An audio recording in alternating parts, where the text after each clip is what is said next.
Hello everyone, देखिए next topic करते हैं टाइप्स ऑफ वर्क डन। देखो 3 टाइप के वर्क डन होते हैं। एक तो होता है पॉजिटिव वर्क, नेगेटिव वर्क और थर्ड होता है आपका जीरो वर्क। ठीक है, क्या होता है थर्ड? Zero work. ठीक है, तो वन बाय वन डिस्कस करते हैं इनको। देखो क्या होता है पॉजिटिव वर्क। क्या होता है? Work done is set to be positive when cos theta is positive. Work done हम पॉजिटिव कब कहेंगे? जब कोस थीटा क्या होगा?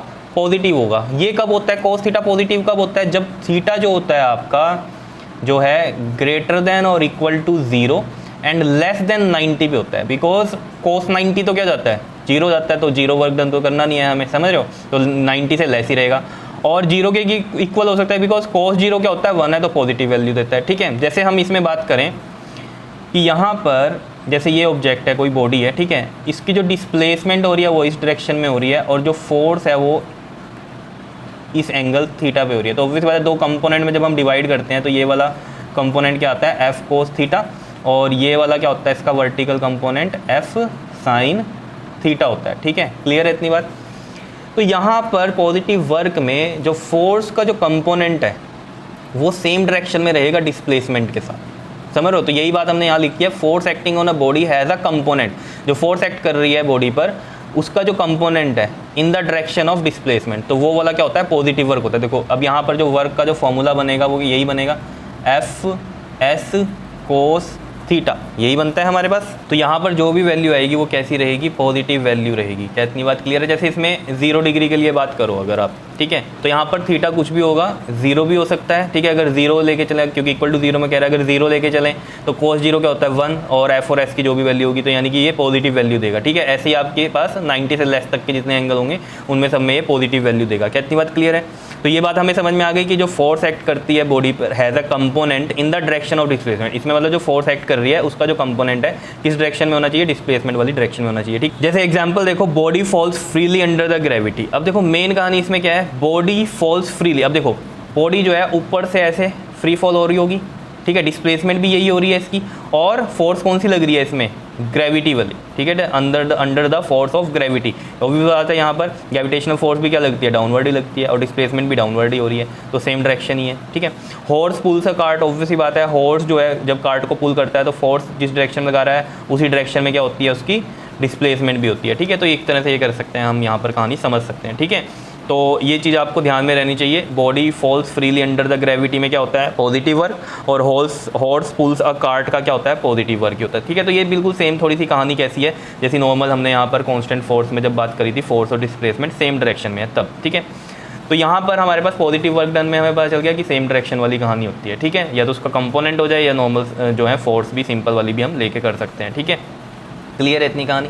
नेगेटिव वर्क की जब हम बात करेंगे तो देखो, अब कईयों को अगर कन्फ्यूज़न ये है ना कि 0 से 90 के बीच का जो एंगल्स पे पॉजिटिव वैल्यूज होती हैं, तो वो आप देख सकते हो अपने जो आपने क्लास 10th में पढ़े थे जब ट्रिग्नोमेट्री टेबल किए थे, तो वहाँ पर देख सकते हो। ठीक है, नेगेटिव वर्क कब होता है? देखो, work done is set to be negative when cos theta is negative. जब कोस थीटा नेगेटिव होगा, तो यानी कि कोस थीटा नेगेटिव कब होगा? जब जो थीटा है आपका वो क्या रहेगा? ग्रेटर देन तो 90 रहेगा and less than equal to 180 degree रहेगा। क्या इतनी बात क्लियर है? समझ में आ रही है ये चीज़? बताओ, यहाँ भी ये डिग्री है। ठीक है, अब 90 पे तो हो नहीं सकता, 90 कोस 90 तो 0 होता है, तो जीरो वर्क की कहानी हो जाएगी। तो 90 से बड़े एंगल और 180 के इक्वल या उससे छोटे एंगल, वो सब किस में आ जाएंगे? नेगेटिव वैल्यूज़ देंगे, यानी कि नेगेटिव वर्क होगा हमारे पास। देखो कोस 180 देख लो ना, -1 होता है, तो आप सोच सकते हो। तो इसमें देखो कैसे हम बनाएंगे, अगर डायग्राम बनाएं इसमें, देखो जैसे मान लो डिस्प्लेसमेंट ये हो रही है, इस डायरेक्शन में हो रही है, और जो एंगल है वो इन फोर्स का वो ये बन रहा है। क्लियर है? इस तरीके से। ठीक, तो यहाँ पर अगर आप देखोगे तो इसमें जो ये एंगल है आपका, ये क्या है देख लो, यहाँ पर थीटा क्या है? ग्रेटर देन 90 है। 90 तो ऐसे होता है, अगर फोर्स ऐसे होती तो ये थीटा जो है वो 90 होता है। ठीक है ना, तो 90 से बड़े एंगल रखने हैं, तो हमने इस तरीके से यहाँ पर फोर्स को बनाया। क्या इतनी बात क्लियर है या नहीं है? बताओ। और ये कहाँ तक जा सकते हैं आपके? 180 तक जा सकते हैं, इस साइड तक जा सकते हैं। क्लियर है इतनी बात या नहीं? बताओ, कोई इसमें दिक्कत? तो यहाँ पर हमारे पास इसमें भी जो फॉर्मूला बनेगा वो किस तरीके से बनेगा? देखो, ये है आपके पास इधर डिस्प्लेसमेंट। ठीक है, तो इसमें क्या होगा? ये आपके पास क्या बनेगा? इधर एफ कोस थीटा, उसका अपोजिट इधर लो, यहाँ पर इस तरीके से ये बनेगा एफ कोस थीटा। मतलब क्या है इसमें? कंडीशन क्या बनेगी आपके पास कि जो डिस्प्लेसमेंट है और जो फोर्स का जो कंपोनेंट रहेगा वो क्या रहेंगे? अपोजिट डायरेक्शन में रहेंगे। किस में रहेंगे? अपोजिट डायरेक्शन में रहेंगे, तो ऑब्वियसली बात है यहाँ पर क्या होगा आपके पास एफ कोस थीटा और ये डिस्प्लेसमेंट क्या है अपोजिट डायरेक्शन में होंगे। जैसे यहाँ पर सेम डायरेक्शन में थे, ये वाले क्या रहेंगे आपके पास अपोजिट डायरेक्शन में रहेंगे, तब आपका जो है वर्क कैसा होगा नेगेटिव रहेगा। कितनी बात क्लियर? यही लिख रखा है कि force acting on a body has a component in opposite direction of displacement. तो जो फोर्स अप्लाई कर रहा है उसका जो कंपोनेंट है वो अपोजिट डायरेक्शन में होगा डिस्प्लेसमेंट के, तब हमारे पास क्या आता है नेगेटिव वर्क आता है। और थीटा की वैल्यू जो है हमने वेरी करवा दी है 90 से greater and less than equal to 180 degree रहेगा इसमें। तो हमारे पास जो वर्क डन इसमें बनेगा वो यही बनेगा एफ कोस थीटा एस, यानी कि एफ एस कोस थीटा, और ये यहाँ पर आपको क्या वैल्यूज़ देगा नेगेटिव वैल्यूज़ जो है वो आपको यहाँ पर मिलेंगी। क्या इतनी बात क्लियर है या नहीं है बताओ? क्योंकि आप 180 रख के देख लो, कोस 180 -1 होता है तो पूरी वैल्यू जो है एफ और एस की वैल्यू जो भी रखेंगे हम तो माइनस में आएगा आंसर। तो वर्क कैसा है हमारा माइनस में है। इसके एग्जाम्पल जैसे समझें हम, जैसे वर्क डन बाय अ फ्रिक्शनल फोर्स, ऑब्वियसली बात है देखो डिस्प्लेसमेंट इधर हो रही है और जहाँ भी मूवमेंट होती है उसके अपोजिट क्या होती है फ्रिक्शनल फोर्स लगती है, ये आपको पता ही है। तो डिस्प्लेसमेंट इधर फोर्स इधर, तो अपोजिट डायरेक्शन हो गई, तो work done bye frictional force इसका नेगेटिव वर्क का एक एग्जांपल है। ठीक है, मेन अब कहानी समझो, when a body is lifted upward, जैसे मान लीजिए ये कोई लिफ्ट है, ठीक है, और इसमें ये बॉडी है, इसको ऐसे लिफ्ट ऊपर की तरफ लेके जा रही है, ठीक है, when a body is lifted upward, upward जा रही है, then the work done by gravity is negative. अब देखो जो लिफ्ट फोर्स लगा रही है वो तो ऊपर की तरफ ही लगा रही है, ठीक है, तो उसके कारण तो हम कहेंगे डिस्प्लेसमेंट ऑफ फोर्स एक ही डायरेक्शन में ऊपर की तरफ है तो पॉजिटिव वर्क है, वो बात अलग है। यहाँ उसने बात करी है वर्क डन बाय ग्रेविटी, तो ग्रेविटी तो इसको नीचे की तरफ लगाएगी ना, ग्रेविटी तो हमेशा डाउनवर्ड लगती है, तो ग्रेविटी वाली फोर्स नीचे लग रही है और ये अपवर्ड जा रही है, मतलब डिस्प्लेसमेंट अपवर्ड हो रहा है, तो ये क्या है नेगेटिव वर्क। क्लियर है इतनी बात? बताओ समझ में आया या नहीं? अब यहाँ पर भी ना कईयों के मन में डाउट आ रहा होगा कि थीटा इधर लिया है अगर, तो थीटा के साथ वाला क्या बनता है हमारा एफ कोस थीटा बनता है, लेकिन इसमें देखो ना आप, इसमें देखो अगर हम इसको इधर बनाएंगे एफ कोस थीटा को और ये इधर क्या बनेगा वर्टिकल बनेगा, ऐसे तो नहीं बन सकता। तो हम इसमें क्या करते हैं, देखो ये वाली जो फोर्स है ना इसको इस डायरेक्शन में ऐसे कंसीडर करते हैं, ठीक है, तो ये एंगल थीटा है तो ऑब्वियसली बात है ये एंगल भी क्या होगा थीटा होगा। कौन से हैं ये बताओ? वर्टिकली अपोजिट एंगल, या नहीं समझ रहे हो?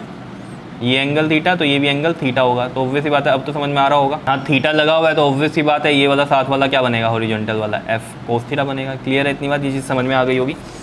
ठीक है, तो अब बात करते हैं हम जीरो वर्क की। तो जीरो वर्क में आपको पता होना चाहिए कि जीरो वर्क कब हो सकता है। देखो work done is set to be zero when cos theta is zero, जब कोस थीटा जीरो हो जाएगा तो देखो ना जो आपके पास फॉर्मूला होता है वर्क का वो क्या होता है एफ एस कोस थीटा, ठीक है, तो या तो ये पूरी टर्म जीरो हो जाए, ठीक है, तब मल्टीप्लाई इस एफ एस को इससे करेंगे तो जीरो आएगा, या फिर अगर ये एफ जीरो हो जाए और इस पूरे से मल्टीप्लाई करें तब भी ये होगा, या फिर ये एस जीरो हो जाए डिस्प्लेसमेंट ही ना हो तो वो भी क्या होगा, ये डिस्प्लेसमेंट जीरो होगी तो एफ और कोस थीटा जो भी होगा, तो एस अगर जीरो है तो पूरा वर्क डन क्या हो जाएगा जीरो हो जाएगा। तो मतलब तीनों ही कंडीशन है इसमें क्या कि थीटा जो कोस थीटा है वो जीरो हो जाए। कोस थीटा जीरो कब होता है? सिर्फ जब थीटा 90 होगा।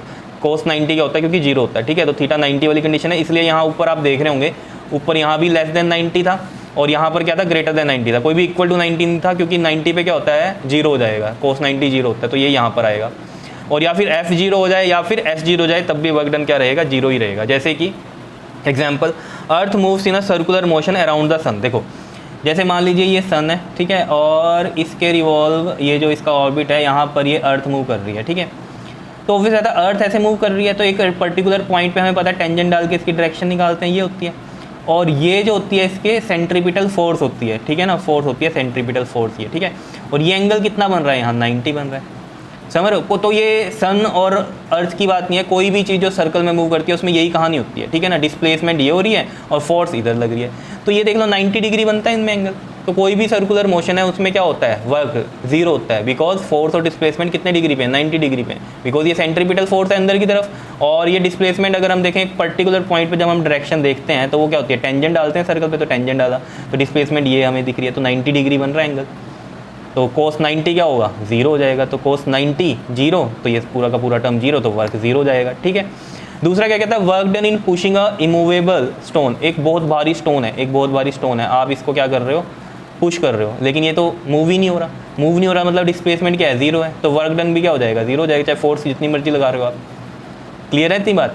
ऐसी एक बेस्ट एग्जाम्पल होता है इसमें कूली वाला, ठीक है, वो बहुत बार पूछा जाता है। जैसे एक कूली है, कोई कूली है, ठीक है, इसने अपने हेड पर ये सामान उठाया हुआ है कुछ, ठीक है, और ये मूव कर रहा है इस तरफ और इसने सामान ऊपर की तरफ उठाया हुआ है, तो वो ज़्यादा फोर्स ऊपर लगा रहा है, तो ये कहता है work done by the coolie, तो वर्क डन बाय कुली क्या होगा, जीरो होगा। अब आपको क्या नहीं यार वर्क तो कर रहा है, जीरो कैसे होगा, तो देख लो जीरो है, बिकॉज देखो ना डिस्प्लेसमेंट ये आगे की तरफ हो रही है, बिकॉज आगे की तरफ चल रहा है, डिस्प्लेसमेंट आगे की तरफ, और फोर्स ये ऊपर की तरफ लगाई हुई है, तो कितना एंगल 90 डिग्री अगर ऐसे देखें तो cos 90 जीरो, तो वर्क जीरो होता है। तो समझ में आया ये, ठीक है। तो ये थे टाइप ऑफ वर्क जिसमें हमारे पास पॉजिटिव वर्क, नेगेटिव वर्क और जीरो वर्क की हमने यहाँ पर बात की है। क्लियर है इतनी बात, बताओ समझ में आया, ठीक है। तो इसके बाद हम कुछ न्यूमेरिकल्स करते हैं ताकि आपको और क्लियरिटी हो जाए, ठीक है। कर लोगे इसको, ओके जी, थैंक यू।